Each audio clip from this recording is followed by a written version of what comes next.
Well, the simple part that most people don't understand is that every thought we think and every word we speak is creating our future. It's as though our thoughts go out into the universe and are accepted and brought back to us as experience. Now that is a very simple thing, but most people don't get it. They don't understand it. They've never heard it before and they think it's ridiculous. But if you can really accept the fact that every time you think a thought and every time you speak a word, you are literally painting your future, making your dinner, whatever you want to call it, you are creating. And you're creating your own life. And this is simple, but it's not easy to accept. But once you accept it, then you can start deliberately creating what you want in your life. And you begin to be aware of what you don't want in your life and how you are contributing to it. Now, I think this has been around forever, but for some reason in the last 20 years, the universe has wanted this to go out among all the people, or all the people that are ready for it. See, most of us just think, and we don't pay any attention to what we're thinking. We're just doing it. But that's something you need to train yourself to do, to begin to train yourself to be aware of what you're thinking. And one of the ways to do that is to periodically say to yourself, what am I thinking? Would I like this thought to create my life? Would I like to have the experience that this thought could bring to me? Now, it takes a while to do that, but even if we could begin on the smallest level to be aware of our thinking, we can start to make changes. To begin with, you start by doing what we call doing affirmations, and that is making positive statements about your life that are positive, and you do them deliberately. You might do them in the morning, you might do them at noon, you might do them at night, you might do them, twice a day or whatever.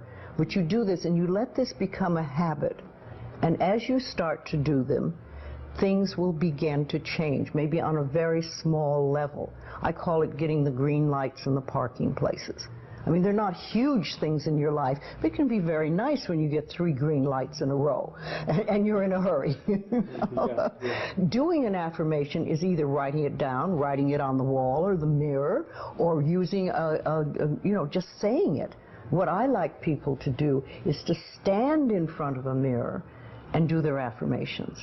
Because there's something very powerful about looking in your own eyes and accepting yourself, or noticing that you reject yourself when you're saying something positive about yourself.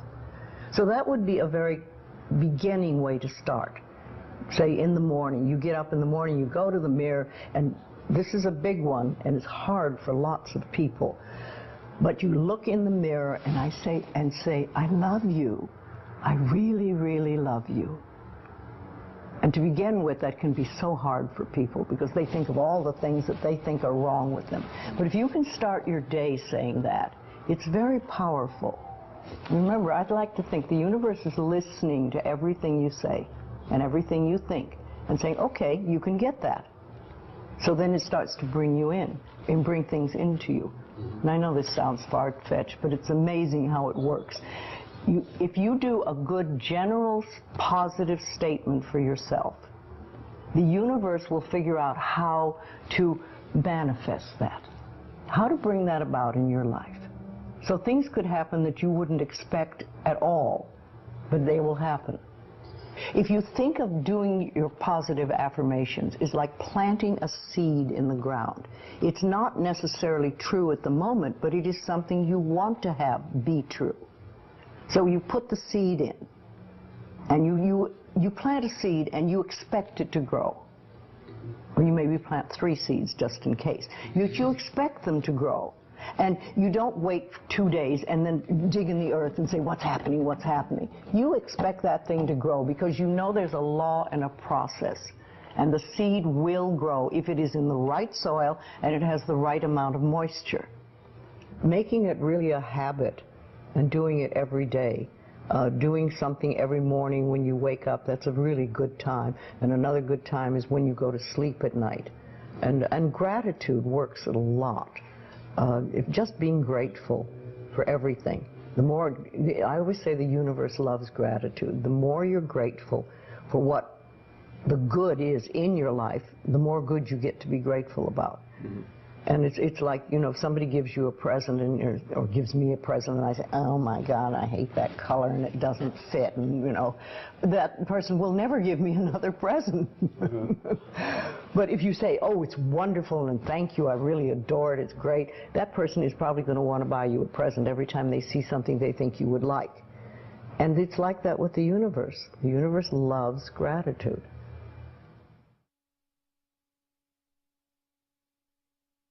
If you have very strong beliefs within you that you don't deserve good things in your life, mm-hmm. and a lot of people have that, then there can be delays. And sometimes people say, well, affirmations don't work. I've done them. But when they're doing, for instance, prosperity affirmations, and they've done some prosperity affirmations, and they say it doesn't work, nothing's happening. And I say, well, all right, how many prosperity affirmations did you do in a day? And they'll say 3, probably. And they say, all right, how many poverty affirmations did you do this day? And that could be 300, depending on where you're coming from and what is running through your mind. See, I have this, one of my thoughts about life is that only good lies before me. And I have been saying this for many years. So it doesn't really matter to me what happens in life, because I know it's going to be good. Well, there are lots of things you can do to help you become more conscious of what is going on. And because so many of our belief systems really are unconscious or subconscious, we're not aware of them. They're just things that were bred into us as we were children, is to take a little time to figure out what they are. And I always say a really good exercise is to take a big sheet of paper and write on top of it, say, what I think about men. And then another one, what I think about women, what do I think about money, what do I think about any subject you can think of. And just write all the things that come out of your thoughts. And whether they sound good or not, just write them down. And any one subject, if you just write them all down and then look at them and see how many are positive and how many are negative. And if you can take those negative ones and turn them around, make them into positive affirmations, then you can start clearing up what you believe about, say, money that is not positive for you, and or is keeping you from bringing money in. And you can do that with lots of things in your life, so you can really begin to realize what you do believe about these things. So you can't change your thoughts if you don't know what your thoughts are. There is a law of thinking, and we are beginning to learn about it. And it is like a computer. If you have this gorgeous computer put in front of you, and you don't know what to do with it, it's a piece of junk. But if you learn the language of the computer, miracles happen. And that is what the law of thinking is. When you learn how it works, miracles happen. What you think and what you believe is what will come true for you. Your thoughts create your life. It's that simple. And when we can get that, we can make enormous changes. Well, I think it really starts with realizing that you don't love yourself, that most people don't. Most people feel they're not good enough, that they haven't done it right, they won't do it right, they'll never be enough, and they're definitely not lovable. And when we come from that space, it's very hard to create things for ourselves that are really good. So in the early days when I worked with people, I used to fix this problem and fix that problem, and you'd have this a health thing, and we'd work on that, and we'd work on this. And one day I discovered, much to my amazement, that if I would help people learn to love themselves, to really accept themselves as they are, we didn't have to work around problems, because it was almost like a miracle. Everything seemed to fall away. It's a hard one for people because we grow up believing that we're not good enough and nothing is right. I remember lots of times I would ask people, well, what is really wrong with you? What have you done that is so terrible that you're not acceptable to yourself? And I never, ever, ever got an answer that made any sense. You know, they might say something like, well, I'm too fat. Well, so, you know. But when you talk about loving yourself, a lot of people think that that's vanity. But it isn't really. It has nothing to do with that. That is narcissistic. But to really care for you and to acknowledge that you are an important being. It's almost like in the Bible they would say, you recognize that you are a child of God, that therefore you are perfect. But even if you're not a biblical person, if you can recognize that you are a being that has self-worth, if you can really recognize your own worth, then you start to treat yourself differently. And I think that's what's so very important about loving yourself, is you stop beating yourself up, you stop making yourself wrong, you stop talking about how awful you are, and you stop saying things like, I'm really stupid and stuff, and you start to treat yourself with a certain amount of respect. And this makes an enormous difference, because what you give out in life is what comes back to you.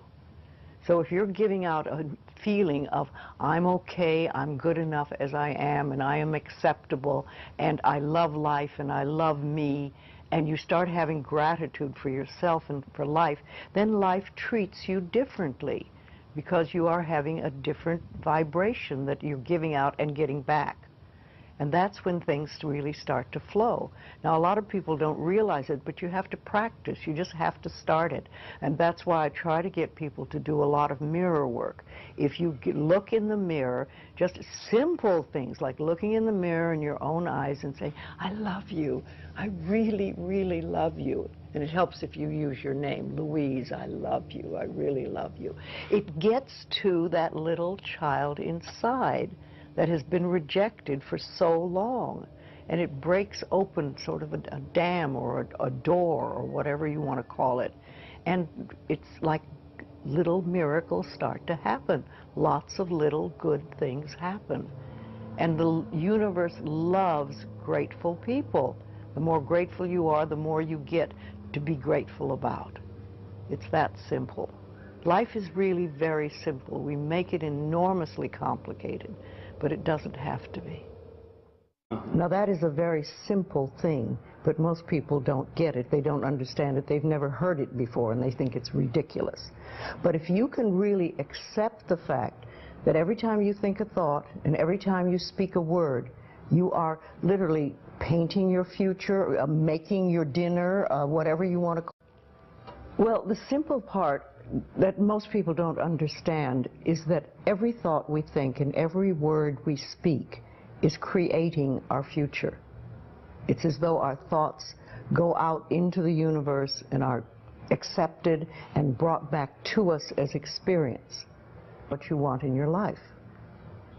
And you begin to be aware of what you don't want in your life and how you are contributing to it. Now, I think this has been around forever, but for some reason in the last 20 years, the universe has wanted this to go out among it. You are creating, and you're creating your own life. And this is simple, but it's not easy to accept. But once you accept it, then you can start deliberately creating all the people, or all the people that are ready for it. See, most of us just think, and we don't pay any attention to what we're thinking. We're just doing it.